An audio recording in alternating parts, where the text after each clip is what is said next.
Thank you for being here. Thank you for having me. Like he said, my name is Rain, and I've spent a large percentage of my relatively short life.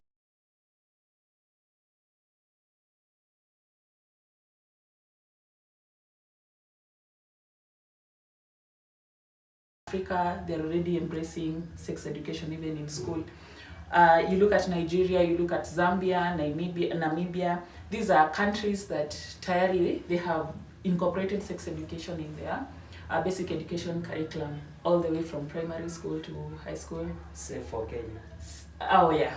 And so I want to believe that this program is very, very relevant, and it is going to be helpful to us as Christians. And even pale nyumbani, the program will be very helpful to our children, especially the adolescents, early adults, and probably the youth as well. Coach? Remember to follow us on Facebook, Edel TV, Halisi. We are live there. And YouTube, Edel 001. Yeah, welcome. Just like I've mentioned, African countries are already embracing matters sex education, because it is believed, probably when you look at the United Nations program and even the Sustainable Development Growth, it is believed that sex education will propel African countries towards development. So it means we've stagnated in some matters because we don't have this sex education in our curriculum. Yes.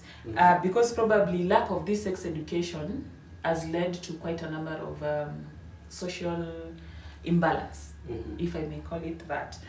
And that is why it is important to talk about it, even from the Christian point of view, because today we have so many unwanted pregnancies, which could be avoided. Perhaps before you go for what's sex? Oh, what is sex? Ay, coach, unataka mimi ndio ni define sex.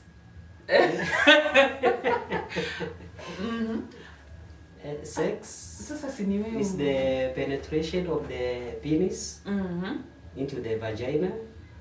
That's according to Oxford Dictionary. And many families actually don't want to talk about sex openly.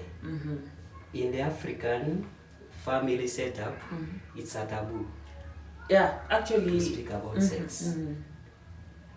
And you realize, hapo mwanzoni kitambo, maybe shangazi ama nyanya, they're the ones who used to do the sex education. But then today people don't go back to the villages to see their grandmothers. And again, because for one reason or another, people no longer visit each other as often as they used to do. So who's doing sex education today? Let me give a scenario. At one point we were taking, during our family life or family sessions where we do a devotion, we decided to read from Genesis to Revelation. Yeah. And now we are at this point where Lot, the seat of Sodom and Gomorrah, are being destroyed. And you know, sex is introduced there. Oh. How do you tackle such a subject before the kids? Now, Mama tells me, Daddy, this is yours, tell the kids. And then what did you say? And the maid also says, yeah, let elder talk about it. These children are small. Age 7, age 4. Yeah. There. And it's clearly tackled in the Bible that these people didn't want the normal order of sex. Yeah. Men wanted men, and women wanted and women wanted women for pleasure.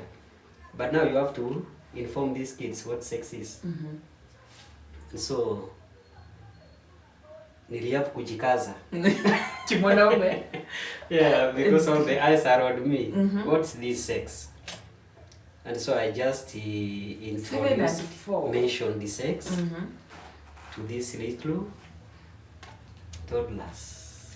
And that brings me to ask this at what point do people learn about sex?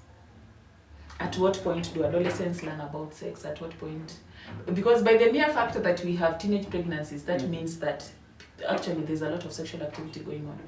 So at what point do these people get to learn about? The problem is the African parents has left their roles to the teacher. Pastors don't openly talk about sex in the pulpits. Because it's deemed as immoral. Yeah. I don't know who bewitched who. So as us Africans, we are shy of talking about sex. For example, when were you introduced to sex? At what age? Okay. You want me to share my experience? Not really. But if you answer the question. At what point was I introduced to sex? By who? My parents or by... let me put it the this other way. side of... At what time was it mentioned to you?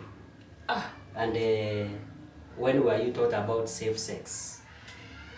Okay, I was taught about safe sex when I was 17. 17 years. Yes. And guess who did that? It's not my mom. No? It's my dad. Wow. Yeah. That's a wonderful dad. For some of us, it was never mentioned. Until the peers mentioned something about sex. Oh, yes. At that time, you are small and you are curious. Yeah. What's this that I'm carrying and I don't know the use? Did you really ever ask yourself that? Way back in primary. Alafu naona wenzako, huyu ako na boyfriend, huyu ako na girlfriend, we hauna. Okay.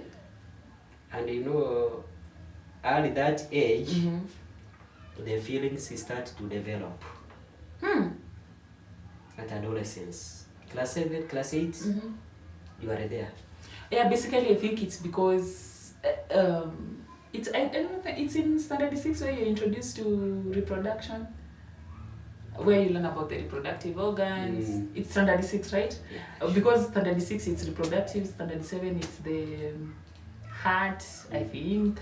Then yeah, probably, and then you go back to the reproduction in form 3. Yeah. So basically what we are saying is most people get to learn about sex with their peers, like you're mentioning. Yeah, you're young and friends. There are friends who talk about it, and then maybe there are those who will hear it from the educators, because when you first hear about it when you're in standard 6, you're doing reproduction and then you're studying parts of the body. You know, I remember sitting in that class and the teacher who taught us reproduction in class 6 was a male teacher. A male teacher. Yeah. So that is how people get to learn. In a mixed school? Yeah, in primary school I was in a mixed school. Even in high school, I was in a girls' school, but we were taught by a male teacher. Yeah, deal.